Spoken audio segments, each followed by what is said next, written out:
月とアザラシ。小川未明。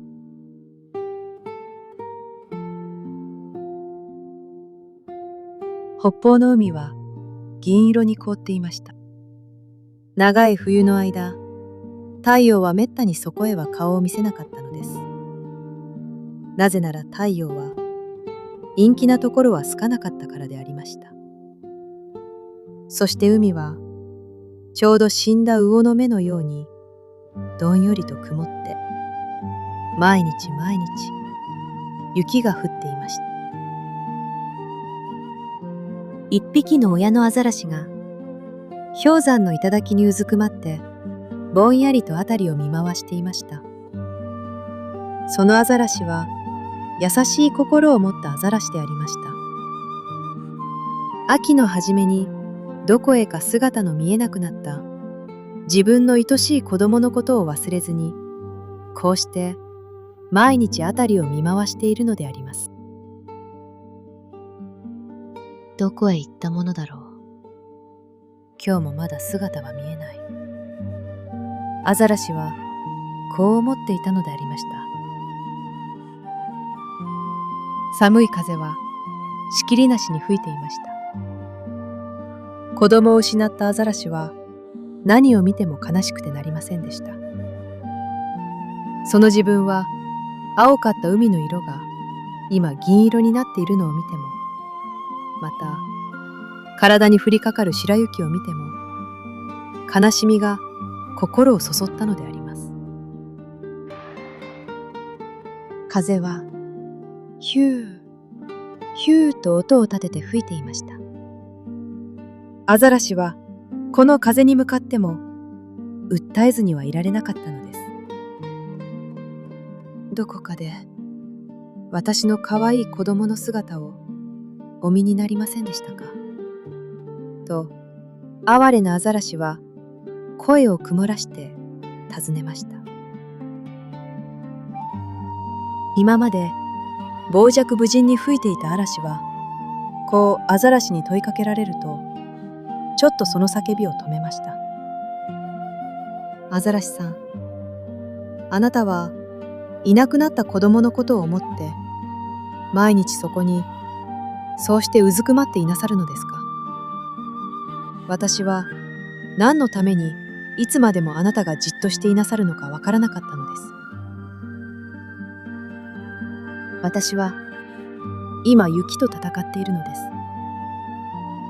この海を雪が占領するか、私が占領するか、ここしばらくは命がけの競争をしているのですよ。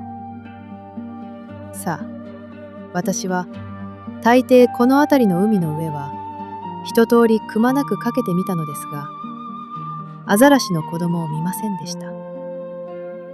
氷の影にでも隠れて泣いているのかもしれませんが、今度よく注意をして見てきてあげましょう。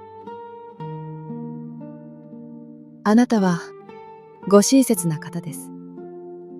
いくらあなたたちが寒く冷たくても、私はここに我慢をして待っていますから、どうかこの海を駆け巡りなさるときに、私の子供が親を探して泣いていたら、どうか私に知らせてください。私はどんなところであろうと、氷の山を飛び越して迎えに行きますから。と、アザラシは目に涙をためていました。風は行く先を急ぎながらも顧みて、しかしアザラシさん、秋頃稜線がこの辺りまで見えましたから、その時人間に取られたならもはや帰りっこはありませんよ。もし今度私がよく探してきて見つからなかったら諦めなさい。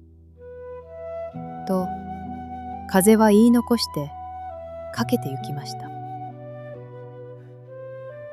その後でアザラシは悲しそうな声を立てて泣いたのです。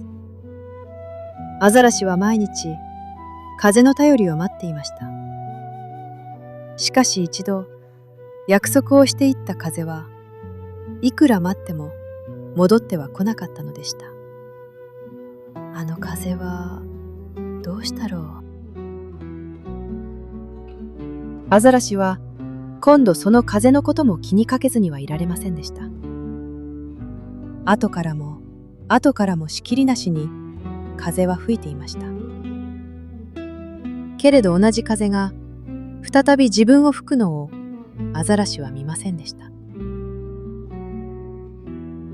もし、あなたはこれからどちらへお行きになるのですか？とアザラシはこの時自分の前を過ぎる風に向かって問いかけたのです。さあ、どこということはできません。仲間が先へ行く後を私たちはついて行くばかりなのですから。と、その風は答えました。ずっと先へ行った風に私は頼んだことがあるのです。その返事を聞きたいと思っているのですが、とアザラシは悲しそうに言いました。そんなら、あなたとお約束をした風はまだ戻っては来ないのでしょう。私がその風に合うかどうかわからないが、あったらことづてをいたしましょう。と言って、その風もどこへとなく去ってしまいました。海は灰色に静かに眠っていました。そして雪は風と戦って砕けたり飛んだりしていました。こうしてじっとしているうちに、アザラシはいつであったか、月が自分の体を照らして、寂しいかと言ってくれたことを思い出しました。その時、自分は空を仰いで、寂しくて仕方がないと言って月に訴えたのでした。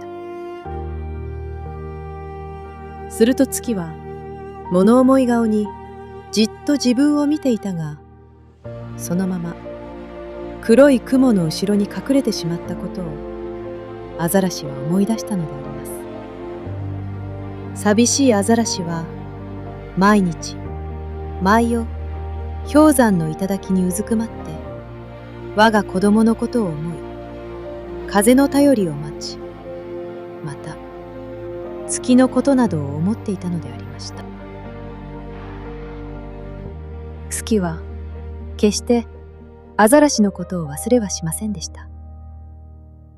太陽がにぎやかな街を眺めたり、花の咲く野原を楽しそうに見下ろして旅をするのと違って、月はいつでも寂しい街や暗い海を見ながら旅を続けたのです。そして哀れな人間の生活のありさまや、飢えに泣いている哀れな獣などの姿を眺めたのであります。子供を亡くした親のアザラシが夜も眠らずに氷山の上で悲しみながら吠えているのを月が眺めたとき、この世の中のたくさんな悲しみに慣れてしまって様で感じなかった月も心からかわいそうだと思いました。あまりに辺りの海は暗く寒く、アザラシの心を楽しませる何もなかったからです。寂しいかと言ってわずかに月は声をかけてやりましたが、アザラシは悲しい胸の内を空を仰いで訴えたのでした。しかし月は自分の力でそれをどうすることもできませんでした。その夜から月はどうかしてこの哀れなアザラシを慰めてやりたいものと思いました。ある夜、月は灰色の海の上を見下ろしながら、あのアザラシはどうしたであろうと思い、空の道を急ぎつつあったのです。やはり風が寒く、雲は低く氷山をかすめて飛んでいました。寂しいかと月は優しく尋ねました。この前よりもアザラシは幾分か痩せて見えました。そして悲しそうに空を仰いで、寂しい。まだ私の子供はわかりません。と言って月に訴えたのであります。月は青白い顔でアザラシを見ました。その光は哀れなアザラシの体を青白く彩ったのでした。私は世の中のどんなところも見ないところはない。遠い国の面白い話をして聞かせようかと月はアザラシに言いました。するとアザラシは頭を振って、どうか私の子供がどこにいるか教えてください。見つけたら知らしてくれると言って約束をした風はまだ何とも言ってきてはくれません。世界中のことがわかるなら他のことは聞きたくありませんが、私の子供は今どこにどうしているか教えてください。とアザラシは月に向かって頼みました。月はこの言葉を聞くと黙ってしまいました。何と言って答えていいかわからなかったからです。それほど世の中にはアザラシばかりでなく、子供を亡くしたりさらわれたり殺されたり、そのような悲しい事柄がそこここにあって、一つ一つ覚えてはいられなかったからでした。この北海の上ばかりでも幾匹の子供を亡くしたアザラシがいるかしれない。しかしお前は子供に優しいから一倍悲しんでいるのだ。そして私はそれだからお前をかわいそうに思っている。そのうちにお前を楽しませるものを持ってこよう。と月は言って、また雲の後ろに隠れました。月はアザラシにした約束を決して忘れませんでした。ある晩方、南の方の野原で若い男や女が咲き乱れた花の中で笛を吹き、太鼓を鳴らして踊っていました。月はこのありさまを空の上から見たのであります。これらの男女はいずれも牧人でした。もうこの地方は暖かで、みんなは畑や田に出て耕さなければなりませんでした。一日野良に出て働いて、夕暮れになるとみんなは月の下でこうして踊り、その日の疲れを忘れるのでありました。男どもは牛や羊を追って月の下の霞んだ道を帰って行きました。女たちは花の中で休んでいました。そしてそのうちに花の香りに酔い、柔らかな風に吹かれてうとうとと眠ってしまったものもありました。この時月は小さな太鼓が草原の上に投げ出してあるのを見て、これを哀れなアザラシに持って行ってやろうと思ったのです。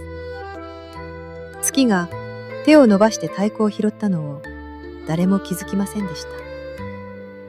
その夜月は太鼓を背負って北の方へ旅をしました。北の方の海は依然として銀色に凍って寒い風が吹いていました。そしてアザラシは氷山の上にうずくまっていました。さあ、約束のものを持ってきた。と言って月は太鼓をアザラシに渡してやりました。アザラシはその太鼓が気に入ったと見えます。月がしばらく日を経って後に、この辺りの海上を照らした時は、氷が溶け始めて、アザラシの鳴らしている太鼓の音が波の間から聞こえました。